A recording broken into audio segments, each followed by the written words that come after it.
Hey guys, Paul Morrow here again doing a big news recap for Wednesday, 8 October. Here we go. So I'm doing a second one tonight because we have this breaking news about a potential Israel-Hamas peace deal. Apparently the initial stages are signed off on. Witkoff has been over there saying he wasn't going to leave until he got a deal. And reportedly, the initial stages are going to involve the release of the hostages. Look, this is historic. And say what you want. Donald Trump's rhetoric can be unorthodox. It can be not what we're used to hearing from the White House, but there's no denying the results.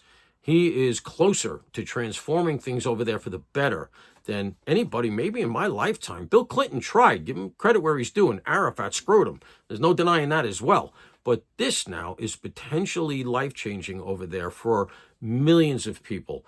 And if you not only get the hostages back, but if they then segue to the second phase, which is a genuine Palestinian homeland in Gaza that gets investment and jobs and a stock market and all the stuff that is traditionally part of a country, especially a country that has all that coastline, you could have a paradise there. It could be the Monaco of the Middle East. So I hope it goes that way for everybody's sake. Nobody wants to see Palestinian children starve, all right? That is just a canard that they put on people that support Israel. That's bullshit. But if this actually results in a genuine Palestinian homeland and cools the thing, I know it's not going to be perfect because you still have the issue of East Jerusalem and the West Bank, but if you have this kind of movement, at least in the positive direction, it's a game changer. And I have to go now to what I was talking about yesterday.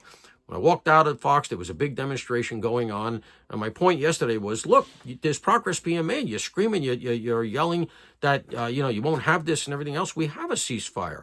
It looks like we're getting close to a pretty good deal. Why don't you try to get on board and do something positive instead of threatening people? And that is, in my estimation, one of the things that happened at that demonstration. It's in my X feed and other X feeds that a gentleman at the demonstration was standing up and screaming about how they were going to perpetrate another 7 October. From where I sit, that's very close to a violation of terroristic threat. It's a New York State penal code charge.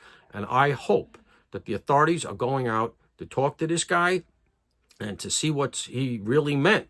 Because even if you don't decide to arrest, you don't think there's enough probable cause, you can't let political considerations get in the way. That looked to me like a genuine threat. And if you're walking down the street and you're a Jewish person, you hear that. If you're an Israeli, let's say, and you're walking down the street in New York City, you hear that. How does that make you feel? And would that be tolerated in any other context?